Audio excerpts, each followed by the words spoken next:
Bonjour, aujourd'hui, nous allons avoir une conversation que beaucoup d'hommes ont en silence, mais uniquement avec eux-mêmes.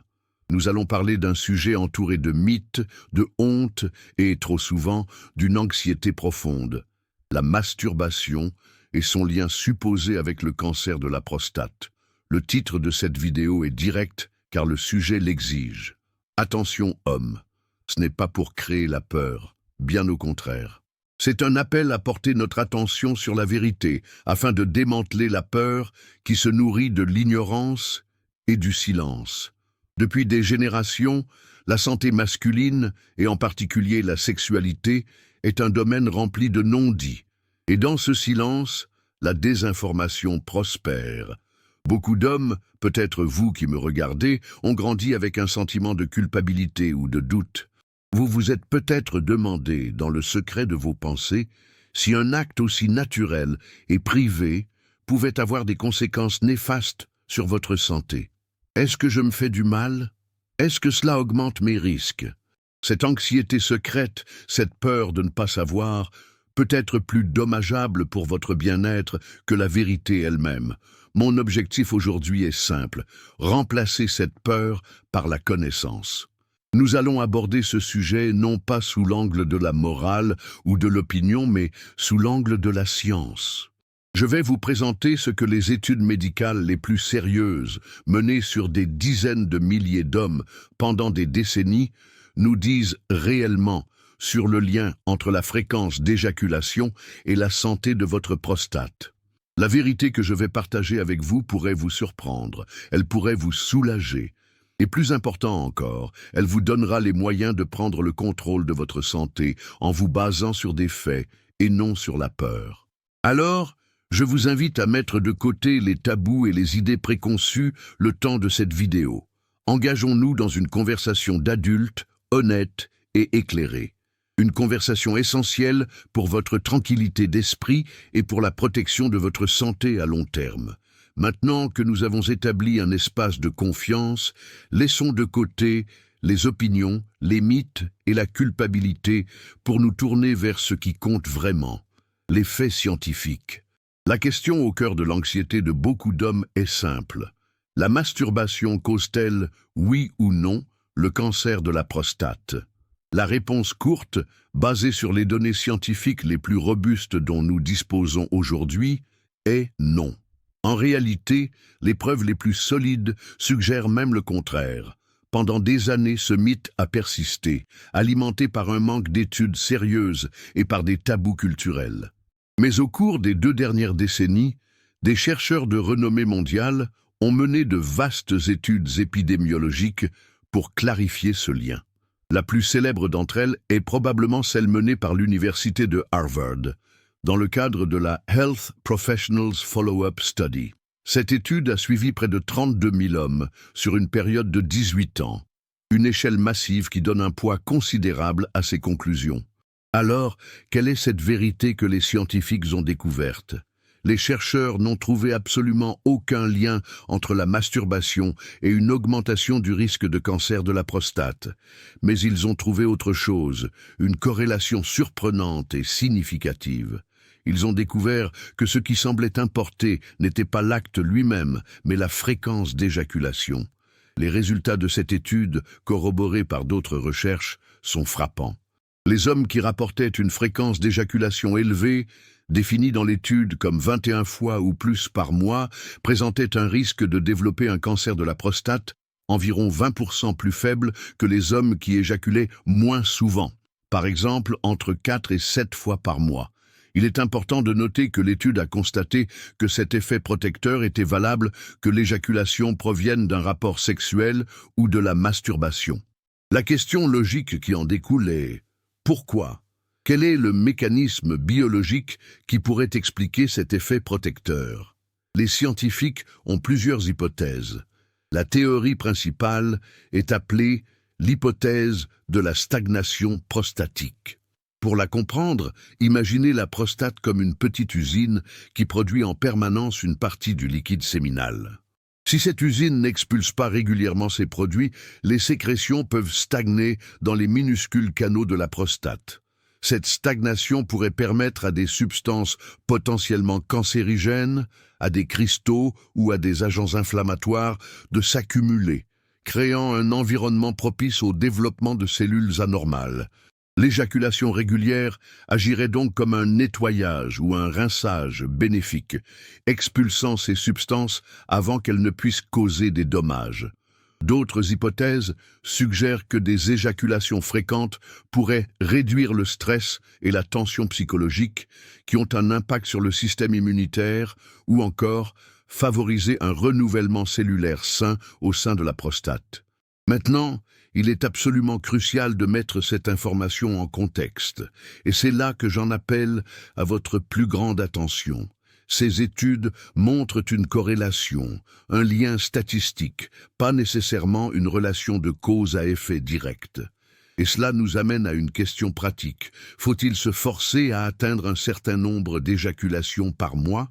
La réponse est clairement non. La science ne vous donne pas une prescription. Elle vous offre un soulagement, celui de savoir qu'une activité sexuelle saine et régulière, seule ou avec une partenaire, n'est pas dangereuse pour votre prostate et pourrait même être bénéfique. Ce qui est dangereux, c'est d'ignorer les vrais facteurs de risque du cancer de la prostate. Et ceux-ci sont bien établis. Le premier est l'âge. Le risque augmente considérablement après 50 ans. Le deuxième est l'historique familial.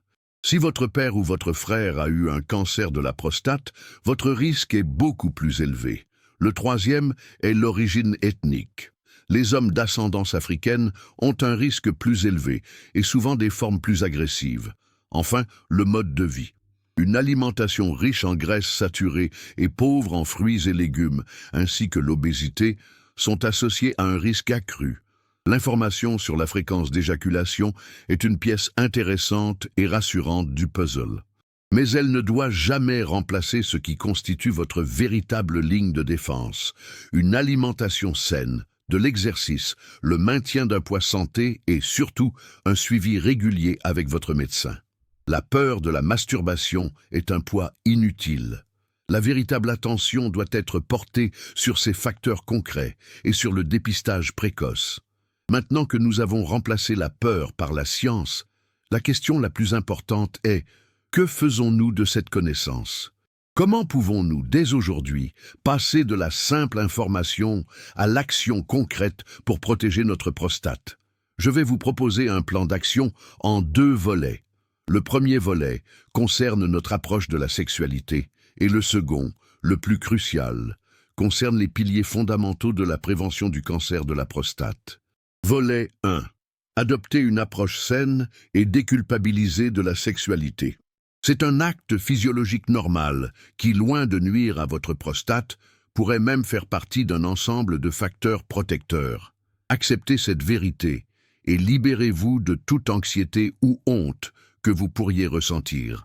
Votre tranquillité d'esprit est la première victoire. Écoutez votre corps, il n'y a pas de nombre magique à atteindre. Forcer une éjaculation n'est ni sain ni le but recherché. Une libido saine est le reflet d'une bonne santé générale, physique et mentale. L'idée est de vivre une sexualité épanouie et naturelle, à votre propre rythme. Si vous avez une libido active, soyez rassurés. Si votre libido est faible, cela peut être un signal pour consulter un médecin et évaluer votre santé globale, niveaux hormonaux, santé cardiovasculaire, etc. La communication est la clé. N'ayez pas peur d'aborder ces sujets avec votre médecin ou urologue. Ce sont des professionnels de la santé habitués à ces conversations. Ils peuvent vous donner des conseils personnalisés et répondre à vos questions en toute confidentialité. Volet 2. Les vrais piliers de la prévention active. Ignorer le dépistage est le plus grand risque que vous puissiez prendre. Quand commencer, les recommandations peuvent varier, mais une règle générale est de commencer à en parler avec votre médecin dès l'âge de 50 ans. Si vous avez des antécédents familiaux, père, frère, ou si vous êtes d'origine africaine, cette conversation doit avoir lieu beaucoup plus tôt, dès 40 ou 45 ans. Comprendre le test PSA, le PSA, antigène spécifique de la prostate, est une simple analyse de sang. Ce n'est pas un test de diagnostic du cancer. Il mesure le niveau d'une protéine produite par la prostate. Un niveau élevé peut être un signal d'alarme pour une inflammation, une infection, une hypertrophie bénigne ou, potentiellement, un cancer. C'est un indicateur qui dit à votre médecin « il faut investiguer davantage ». Le toucher rectal. Bien qu'il soit redouté, cet examen rapide et indolore est crucial. Il permet au médecin de sentir physiquement la taille, la forme et la consistance de la prostate et de détecter des anomalies que le test sanguin seul ne peut pas révéler. Votre action concrète. Prenez rendez-vous cette année avec votre médecin pour établir une stratégie de dépistage. C'est l'acte le plus responsable et courageux que vous puissiez faire pour votre avenir. Pilier B. La nutrition anti-prostate. Vous pouvez y mettre des alliés ou des ennemis, vos alliés à consommer régulièrement. Le thé vert, riche en catéchines, de puissants antioxydants qui peuvent aider à ralentir la progression des cellules cancéreuses. Les poissons gras, le saumon, les sardines, le maquereau. Leurs oméga 3 combattent l'inflammation, un facteur clé dans le développement de nombreux cancers.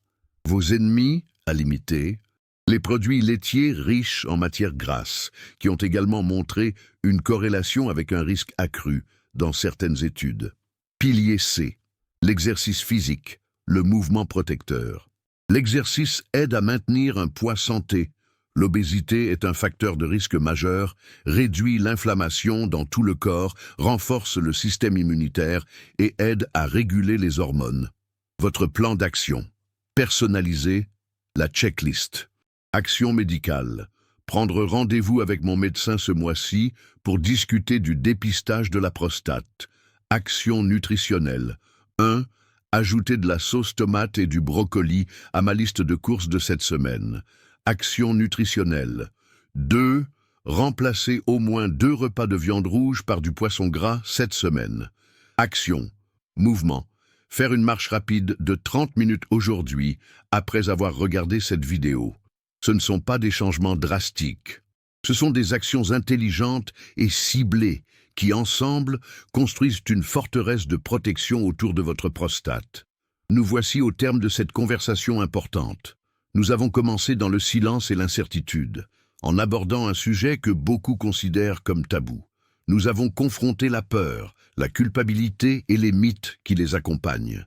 Et nous en ressortons, je l'espère, avec quelque chose de bien plus puissant, la clarté scientifique et un plan d'action concret. La vérité, comme nous l'avons vu, est souvent surprenante. La vérité est que la science ne nous donne aucune raison de craindre la masturbation pour la santé de notre prostate. Au contraire, elle nous rassure sur le fait qu'une vie sexuelle saine fait partie d'un bien-être général et pourrait même jouer un petit rôle protecteur. Mais la véritable intention de cette vidéo n'était pas seulement de parler de sexualité, c'était d'utiliser cette question, cette anxiété qui capte votre attention, pour la rediriger vers ce qui compte vraiment. Car le plus grand danger pour votre prostate n'a jamais été la masturbation. Le plus grand danger, c'est le silence, c'est l'inaction, c'est de se préoccuper de mythes sans fondement tout en ignorant les véritables piliers de sa santé. Aujourd'hui, vous avez les outils pour changer cela. Vous savez maintenant que la véritable force ne consiste pas à s'inquiéter en secret, mais à agir de manière éclairée. Vous savez que votre meilleure défense n'est pas de vous abstenir, mais de vous engager. Vous engager à mieux manger, à bouger davantage et surtout, à engager la conversation avec votre médecin sur le dépistage. Vous n'êtes plus passif face à la désinformation. Vous êtes désormais un acteur informé, le gardien de votre propre santé. Ce savoir vous confère une responsabilité, mais aussi un immense pouvoir, le pouvoir de prendre les bonnes décisions pour votre avenir.